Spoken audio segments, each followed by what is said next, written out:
Again, a couple of things about this that I'll just point out is that, again, the corollaries to Moore's Law and what I'm calling the search for the golden file, is that capacity is increasing and cost is decreasing, and a couple of things. Actually, in 2009, the cost for content distribution networks, and this is CDN, and this is basically the idea that it's a collection of servers. Instead of when you're serving video programming, if you have your content on one server and everybody's trying to bang on that, then you have a real problem, and you can have a kind of situation where maybe there's overload on the server. A content distribution network, there are lots of companies that do this. Amazon does it, Limelight does it, Highwinds does it, a bunch of other, all sorts of companies. The service is that you put your content onto one server, and the service itself replicates that content to different geographic servers to make it easier and more reliable for your content to be delivered. Those are key services for delivering video, and the prices in those services have come down dramatically in the last couple of years. 2009, it was estimated that the prices dumped about 50%, and in this past year, 2010, about another 25% from that. Don't be thinking too much about the general consensus is that we're at a pretty stable point at this point. We're probably not going to see much price changing over the next year. But what it comes down to is that the cost for you to deliver a stream of video is a whole lot less expensive now than it was even a couple of years ago. So it's something to be watching. PBS is paying about a fifth today of what it was paying 5 years ago. Right. And we have a APT. We have a bulk buy that we've got for the volume that we've got, and the general price on this, that it becomes really very affordable very quickly. So the other part of that is that don't get into long-term contracts with anybody, because you're going to want to be able to look at these contracts and be able to move around pretty quickly. Scarcity models, like I said, and again, unfortunately, a lot of what really sort of built the basis of regulation and support for broadcasting is largely becoming irrelevant. That the idea that we have more voices, more points of entry, and lower cost in many, many places. This is to say nothing about quality. This is to say nothing about that relationship with the audience. Those are the two big parts that public broadcasting has and hangs on to. On the technical end of it, the search for the golden file is to try to find a way to get the sweet spot for encoding. What can you do to get at a point where you have a file that is going to be able to be used? The whole goal about publish once and use everywhere. It's a goal. It's an idea. It's a concept. But the thing is that there are some changes that are being made at this point that are really, and some real shift that's happening over the last couple of years that are making some of this a little bit more likely, I think. Everything we did at APT a couple of years ago was all in Flash. Everything new that we're doing at APT at this point, we're not using Flash at all. We're using MP4. We've gone to that. We can deliver in both a Flash environment and a non-Flash environment. We have a lot more flexibility with what we're doing with our content. And I think that the idea about reaching the formats and the resolutions that you want, I think are pretty important.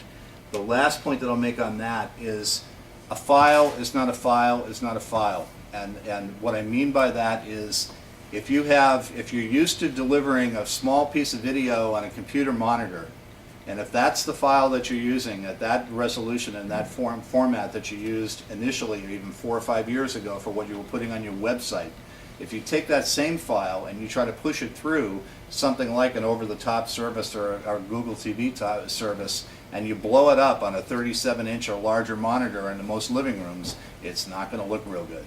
So what you need to be really very, very aware of is where is that sweet spot so that you can derive down for a small device what you need, and you can derive up for the larger devices in a way that's pleasing to an audience and acceptable. Cool. Okay, we're going to do a few fearless predictions, and then we're going to open up the floor. So, my fearless prediction: I think there's going to be at least one major hookup, and I don't know whether that's a merger or a really major deal between a cable and a wireless company in the next couple of years. Those businesses are getting closer and closer, more people delivering more content over portable devices. Somebody's going to feel the imperative. I mean, maybe Sprint gets in enough trouble that a cable company like a Verizon Fios type organization buys them. They've already got Verizon Wireless, but They could buy a 4G network. I don't know what will happen, but there'll be at least one major deal in the cable plus wireless space. I think this is a little bit off the wall, but I think you're going to see the way you see a T-Mobile store on a corner. I think you're going to see stores like that from video providers somewhere in the next 10 years, and it's a long-range prediction. But I had the experience in around 2000 of going to Europe and walking around and seeing all these mobile phone provider stores and going, that's really weird, we don't have this in the United States. And then coming back, and within a year or two, they were open everywhere. But I think that what's going to happen as companies like the cable providers, like Netflix, all become content distributors that want you to subscribe to their service. You're going to be able to walk into a retail store and they're going to say, well, we could get you a package of sports entertainment that you could have on all your devices, and just sign up over here. And something major has to change in Apple's iTunes music store business. So they've got a great thing going. They've had this cheap music store that works really well for driving sales of iPods, and now iPhones, and to a degree other devices. It has not extended nearly as well into video as it worked in audio. So in the music business, Apple is the single biggest retailer in the United States of music. They have been for several years. It's not going back. They sell more music than anyone else. That is simply not true of video. If you look at the book model, Amazon, super smart. So here they had this Kindle business, which was, we'll sell you a device and then you can buy electronic books on it. And out comes Apple with the iPad, and if you were Amazon and a turtle, you could have shrunk back in your shell and said, we're going to protect selling Kindles, and what we're going to do is we're going to just make that a really great product. And instead what they said is, wow, people are going to want to read books on all these devices. So we're going to make Kindle software that runs on the iPad, that runs on our products, that runs on phones, that runs on computers. And it's because, hey, guess what? It's about the content. It's about the book. We don't want to tell people that they have to buy our device to get to read a book that they got from Amazon. So now they've reached out and they've built a much better book product on Apple's iPad than Apple has. As a result, you have a better bookstore. It's better because you can read the books anywhere, and it's better because they have Amazon's selection of books. So Apple isn't winning in books. They're doing okay in video, but I don't think they're winning big in video. And there's this organization called the DECE. I don't even remember what it stands for anymore. Do you remember? Digital Entertainment Coalition, something or other. They have a product that they just announced called Ultraviolet, which is a buy once, use anywhere, ultimately for any kind of content. Digital product. rights management. It's a digital rights management locker, right? It's that digital locker people were talking about a few years ago. So I go to a digital store, I buy a piece of content, audio, video, book, magazine, whatever, and now I own it forever because it's tracked by this central thing, and whether my provider, my wireless provider changes or my cable provider changes or I get a new device, I sign in and it's ultraviolet compatible and I get all the rights to all my stuff. That's going to be a real challenge to Apple because basically everybody other than Apple has jumped into that. All right. And I'm going to just call out the fact that we've talked little or nothing about rights in this whole discussion, and that is something that I think we were looking at this as more of a technology overview, but I can't underscore and I can't let it pass that the rights issues are huge. They are very, very important, and they're extremely difficult. And if anybody who's done any of this at all, about trying to see what you take from using a traditional broadcast program and to try to bring all of the rights over for online streaming, it's not for the faint of heart. There are an awful lot of people within the industry who have been making some, have some very good practices and some very good learning experience there, and I think that we need to just sort of call out that we need to learn from that and go forward. But again, if you don't have the rights to use that content through all of this, then again, all the technology doesn't really mean much at all. So my couple of predictions is that I think that over-the-top services get real. If you haven't heard the term, the idea there is that Netflix is considered by a lot of people to be an over-the-top service, meaning that it's coming in on the same internet connection that your cable operator may be providing to you, but this video service has nothing to do with the cable operator. It's Netflix doing it, and they're bringing it in over the internet. Connected TVs this past year it's estimated we're at least 25% of the units sold, particularly for the end of the year. And the projections that I see for the next couple of years, or whatever, is saying it's going to be at least that. It'll probably go up to about 50% in another couple of years. There may be. I think by 2 to 3 years from now, every set will have be it. sold. Every It'll set have a network connection and Yeah. a wireless connection. And again, the same kind of way that, you know, the widescreen TVs rolled out, the same kind of thing will happen with this, and it's already happened. An awful lot of people already have connected devices in the home, and it might even be connected to the TV, like the blue screen, the Blu-ray player that you have. You know, any other kind of device, if you have a Roku box or whatever. It's a question of how complicated you get. The difference with the connected TVs is going to make it really easy.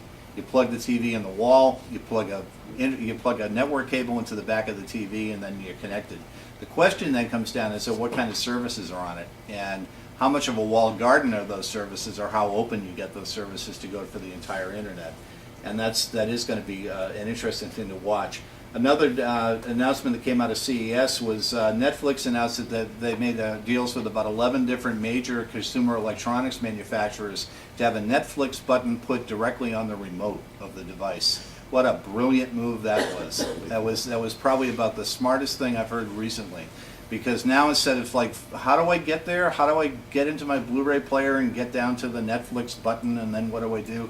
You just go to the remote, you push a button, and Netflix will come up for you. And it will help them. It's a discovery thing, discovery. and it's a sticky thing, right? So if you're not a subscriber, you'll become one, and if you're a subscriber, you'll use the product all the time. Right. It's brilliant. And the other thing that I'll say very strongly is that I think the rumors of Google TV's demise are very premature.